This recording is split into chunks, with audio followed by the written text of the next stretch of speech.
Imagine this. You're sitting alone in a quiet room, the world outside buzzing with life, connection, and laughter. But here you are, enveloped in silence, feeling a pang that's not quite physical but cuts deeper than any wound. It's the ache of solitude, a sensation so profound it feels like the universe itself has turned its back on you. Why does this happen? Why do some of us feel so isolated in a world teeming with people? This isn't just loneliness. It's something existential, a question that echoes in the chambers of your soul. Why me? Today we're diving into a journey through the lens of Carl Jung's psychology and the ancient wisdom of astrology to uncover the hidden power of solitude. This isn't about wallowing in isolation, but about discovering its sacred purpose. By the end of this video, you'll see solitude not as a curse but as a transformative gift, a portal to your truest self. So grab a notebook, settle in, and let's explore why being alone might just be the most powerful chapter of your life. Don't forget to hit that like button and subscribe to join our community of seekers as we unravel the mysteries of the psyche together. Solitude as a sacred experience. What if I told you that this feeling of being alone isn't a mistake? What if it's not a punishment but a sacred invitation? Carl Jung, the Swiss psychiatrist who revolutionized our understanding of the human psyche, saw solitude as a crucible for self-discovery. To Jung, those moments when you feel utterly alone are not random. They're portals to a deeper understanding of who you are. In his work, particularly in Psychological Types and the Red Book, Jung emphasized that solitude allows us to confront the unconscious, that vast, mysterious part of our mind that holds the keys to our true potential. From an astrological perspective, solitude often aligns with specific planetary transits. For instance, Saturn, the planet of discipline and introspection, often brings periods of isolation during its transits, especially when it crosses the 12th house or forms challenging aspects with the moon or Sunday. These times aren't meant to break you but to strip away the superficial, forcing you to face your inner truth. Similarly, Neptune's influence can create a sense of disconnection from the material world, pushing you toward spiritual awakening. As a psychologist steeped in Jungian thought and astrology, I've seen countless clients transform during these periods, emerging with a clarity that only solitude can provide. Jung believed that the collective unconscious, a shared reservoir of archetypes and symbols, speaks loudest in silence. When you're alone, you're not distracted by the noise of society or the expectations of others. You're free to hear the whisper of your soul. This is why solitude feels so heavy. It's not just you in that room, it's you and the entire weight of your unconscious, demanding to be acknowledged. Perception of loneliness and purpose. It's easy to feel abandoned when you're alone. You scroll through social media, seeing friends laughing, couples celebrating, and colleagues thriving, and you wonder what's wrong with me. This perception of loneliness as failure is one of the greatest traps of the modern world. Jung would argue that this feeling isn't a sign of being forgotten, but a signal that you're being called to a higher purpose. In Jungian psychology, those destined for greatness often walk a solitary path. Think of the hero's journey, an archetype Jung explored extensively. The hero doesn't find their strength in the crowd. They find it in the wilderness, in the moments of doubt and isolation. Astrologically, this aligns with the North Node, which represents your soul's purpose. When the North Node is activated by transits or progressions, you may feel pulled away from the familiar, thrust into solitude to discover what you're truly meant to do. My personal opinion, shaped by years of studying Jung and astrology, is that loneliness is a misinterpretation of a divine process. You're not alone because you're unworthy. You're alone because the world's noise would drown out the transformation you're meant to undergo. I've worked with clients who felt crushed by isolation, only to realize later that those moments were when they began to hear their authentic voice. One client, during a Saturn return, felt abandoned by her social circle, but used that time to start a creative project that became her life's work. Solitude was her teacher, not her enemy. Solitude as a necessity for growth. Most people view loneliness as a failure, but from a psychological and spiritual perspective, it's a prerequisite for growth. History is filled with examples of individuals whose greatness was forged in solitude. Buddha sat beneath the Bodhi tree, Jesus wandered the desert, and Jung himself retreated into deep reflection after his break with Freud. These weren't passive retreats, they were active confrontations with the self. Jung's concept of the persona, the mask we wear to fit into society, explains why solitude is so vital. In the presence of others, we're constantly adjusting our persona, shaping ourselves to meet expectations. But in solitude, the persona falls away, and we're left with the raw material of our psyche. This can be terrifying, but it's also liberating. Without the external mirrors of others' opinions, we can finally see ourselves clearly. Astrologically, the 12th house in a natal chart is often associated with solitude and the unconscious. Planets in the 12th house, or transits through it, can trigger periods of withdrawal, not as punishment but as opportunities for profound self-discovery. For example, a client with a 12th house moon described feeling like an outsider her entire life, but during a Pluto transit through her 12th house, she embraced solitude and uncovered a gift for intuitive healing. This is the power of isolation. It strips away the inessential and reveals what's eternal within you. In my practice, I've seen how solitude forces us to confront our shadow, another Jungian concept. The shadow is the part of ourselves we hide, our fears, insecurities, and unacknowledged desires.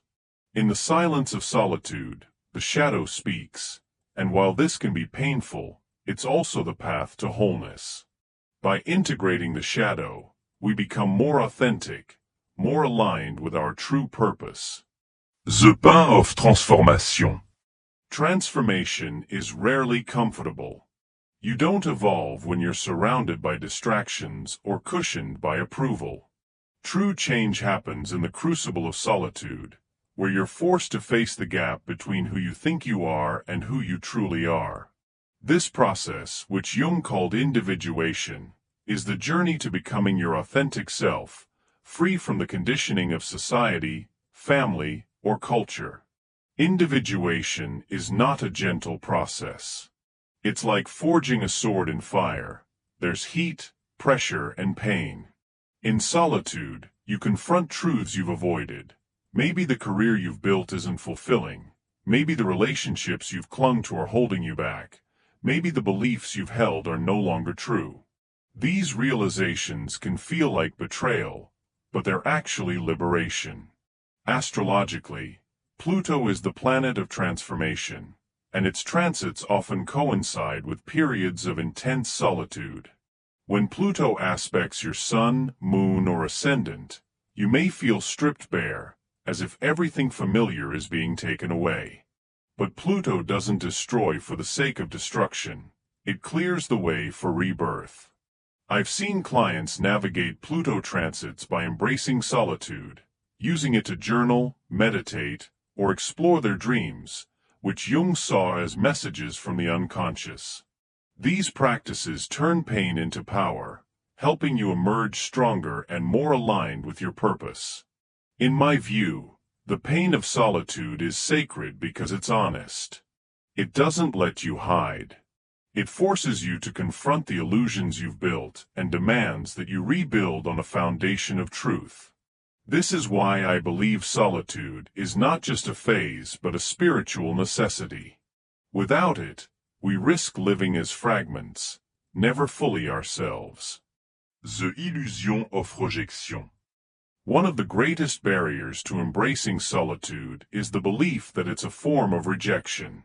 When you're alone, it's easy to spiral into despair, convinced you're unwanted or unloved. But Jung would argue that this is a misunderstanding. Solitude is not a curse.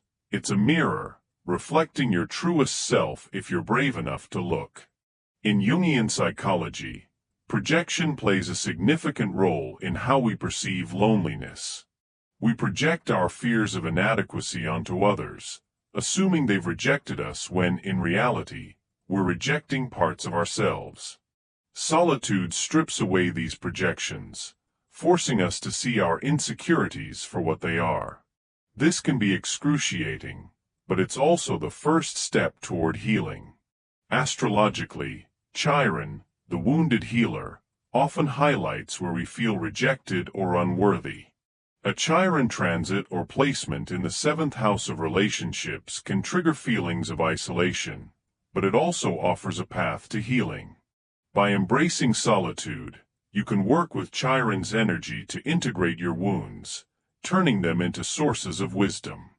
I've guided clients through Chiron transits by encouraging them to journal about their feelings of rejection, which often reveals that the pain stems from self-judgment rather than external abandonment. My personal opinion is that society exacerbates this illusion of rejection. We live in a culture that equates being alone with failure, pushing us to seek constant validation through social media, relationships, or achievements. But true validation comes from within, and solitude is the only place quiet enough to find it. When you stop seeing solitude as rejection and start seeing it as a gift, everything changes. Facing yourself in solitude. When the distractions of the world fade, you're left face to face with yourself. Your mind becomes a cacophony of thoughts, regrets, insecurities, and suppressed emotions rise to the surface. It can feel like drowning in your own psyche. Most people flee this discomfort, diving into relationships, work, or entertainment to silence the noise. But those who stay in the silence begin a profound journey.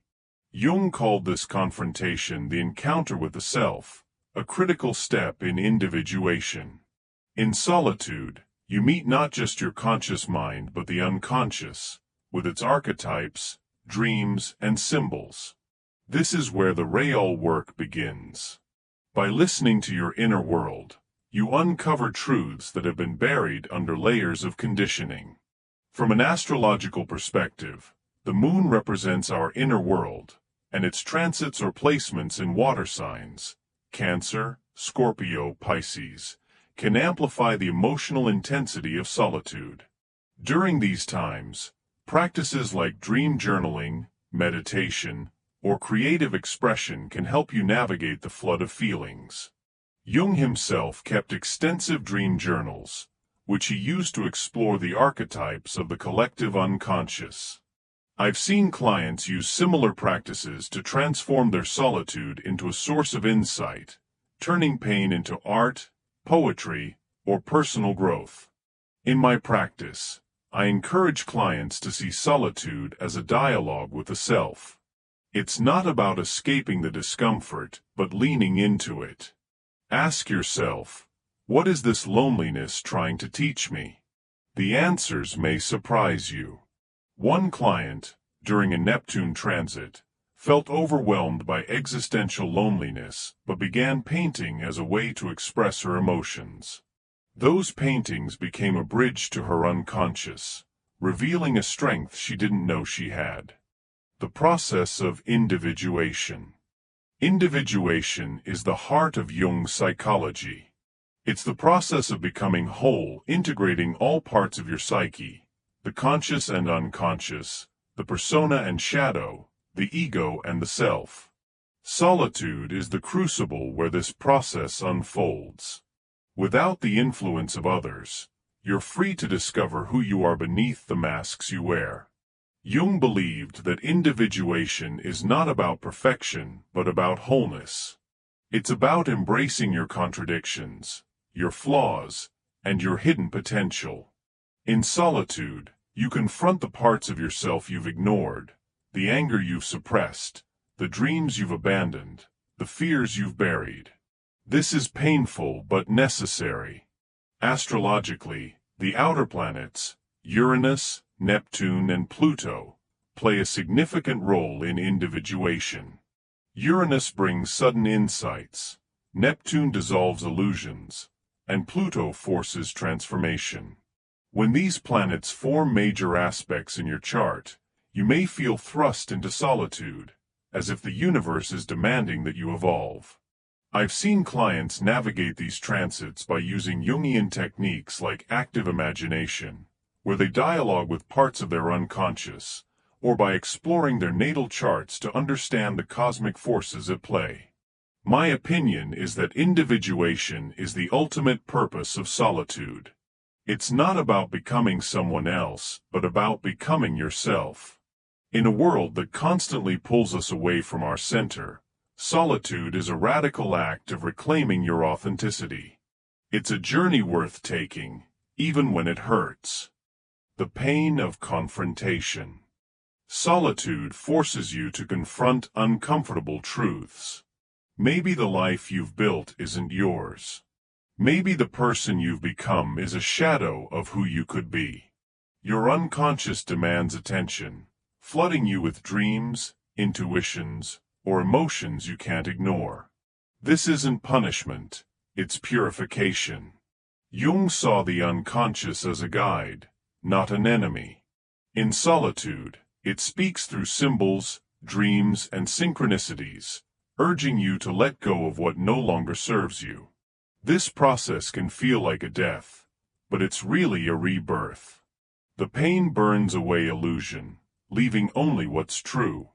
Astrologically, this confrontation often occurs during eclipses or major transits to the 8th or 12th houses, which govern transformation and the unconscious. These periods can feel like a dark night of the soul, but they're also opportunities for profound growth. I've worked with clients who use these times to explore their shadow through therapy, journaling, or ritual, emerging with a renewed sense of purpose. In my view, the pain of solitude is a gift. It's the universe's way of saying, you're ready for more. By embracing the discomfort, you clear the way for something new to emerge, a version of yourself that's more authentic, more powerful, and more aligned with your soul's purpose. Rejection of solitude and suffering. Despite its gifts, many people reject solitude. They see it as a sign of failure, a curse that sets them apart. They fall into bitterness, convinced they're unworthy or unloved. This is the greatest tragedy, not the solitude itself, but the refusal to learn from it. Jung warned against identifying with suffering. Pain is a teacher, but it's not meant to define you. Those who cling to their loneliness miss the opportunity to uncover its purpose. Instead of listening to what solitude is trying to reveal, they fight it, wasting a rare chance for growth. Astrologically, this resistance often appears during challenging Saturn or Pluto transits, where the ego clings to old patterns rather than surrendering to transformation. I've seen clients struggle during these times, but those who embrace solitude as a teacher rather than a punishment emerge stronger. One client, during a Saturn opposition, felt isolated from her family but used the time to study Jungian psychology, which led to a career as a therapist. My opinion is that rejecting solitude is like rejecting a part of yourself. It's not easy to face the silence, but it's necessary. By leaning into the discomfort, you open the door to wisdom, strength, and authenticity. The archetypes of solitude. Jung's concept of archetypes, universal patterns in the collective unconscious, offers a powerful lens for understanding solitude. Several archetypes are particularly relevant to this experience. The Hermit. This archetype represents the seeker who withdraws from the world to find inner truth. In tarot and astrology, the Hermit is linked to Virgo and the 9th house, symbolizing introspection and wisdom. Embracing the Hermit archetype means seeing solitude as a quest, not a punishment. The Wounded Healer, represented by Chiron, This archetype teaches that our wounds can become sources of strength. Solitude allows us to heal by confronting our pain, turning it into wisdom we can share with others. The shadow. The shadow contains the parts of ourselves we hide. In solitude, we meet the shadow, and by integrating it, we become whole. Astrologically, these archetypes are activated by specific placements or transits. For example, a strong Virgo or ninth house influence in your chart may draw you to the hermit's path, while Chiron transits highlight the wounded healer. I've used these archetypes in my practice to help clients reframe their solitude as a mythic journey, giving them a sense of purpose and direction. In my view, archetypes are the language of the soul. By understanding the archetypes at play in your solitude, you can transform it from a burden into a sacred mission. This is why Jung's work is so powerful. It gives us a map for navigating the psyche's deepest waters. Solitude and the collective unconscious. Jung's concept of the collective unconscious is central to understanding solitude's purpose. The collective unconscious is a shared reservoir of human experience, filled with archetypes, myths, and symbols that connect us all. In solitude, you tap into this reservoir, accessing wisdom that transcends your individual life. Dreams are a primary way the collective unconscious speaks. In solitude, your dreams become vivid, filled with symbols that carry personal and universal meaning. Jung spent years analyzing his dreams, which he recorded in the Red Book. By engaging with your dreams, you can uncover insights about your purpose and place in the world. Astrologically, Neptune and the 12th house are gateways to the collective unconscious. When these energies are active, you may feel a profound sense of connection to something greater, even in solitude. I've encouraged clients to keep dream journals during Neptune transits, which often reveal profound insights about their spiritual path. My opinion is that solitude is a bridge to the collective unconscious. It's where you connect with the timeless wisdom of humanity, discovering that you're never truly alone. This connection is what makes solitude so powerful. It's not just about you, it's about your role in the larger tapestry of existence. Practical tools for embracing solitude. Embracing solitude requires courage, but it also requires tools. Here are some Jungian and astrological practices to help you navigate this journey. Dream journaling. Record your dreams each morning, noting symbols, emotions, and themes. Over time, patterns will emerge, revealing messages from your unconscious. Active imagination. This Jungian technique involves dialoguing with parts of your psyche, such as your shadow or archetypes. Write a conversation between yourself and an inner figure, letting it flow without judgment. Astrological reflection. Study your natal chart, focusing on the 12th house, Saturn, Neptune, and Chiron. These placements reveal where solitude plays a role in your growth. Creative expression. Paint, write, or make music to express what solitude brings up. Creativity is a bridge to the unconscious, turning pain into meaning. Meditation and ritual. Create a daily practice to connect with your inner world. Light a candle, set an intention, and sit in silence, listening to what arises. In my practice, I've seen these tools transform clients' relationships with solitude. One client, during a 12th house transit, began painting her dreams, which helped her process childhood trauma and uncover a passion for art therapy. These practices don't erase the pain of solitude, but they give it purpose. Solitude in the modern world. In today's hyper-connected world, true solitude is rare. Social media, streaming platforms, and constant notifications keep us tethered to the collective noise. Yet this makes solitude even more essential. Without it, we risk losing ourselves to the demands of the external world. Jung warned about the dangers of living solely in the persona, neglecting the inner self. In our culture, we're encouraged to stay busy, to seek validation through likes and followers. But this leaves us fragmented, disconnected from our true purpose. Solitude is the antidote, a space to reclaim your authenticity. Astrologically, the age of Aquarius, which we're entering, emphasizes individuality and collective consciousness. Paradoxically, true individuality requires solitude. You must know yourself before you can contribute to the collective. I've seen clients struggle with this balance, feeling pressured to stay connected while craving solitude. By honoring their need for alone time, they find a deeper sense of purpose. My opinion is that the modern world fears solitude because it fears authenticity. When you're alone, you can't hide from yourself, and that scares people. But it's also what sets you free. Solitude is a rebellion against a culture that wants you to conform. As we come to the end of this journey, let's reflect on what we've learned. Solitude is not a curse but a sacred gift, a crucible where you forge your truest self.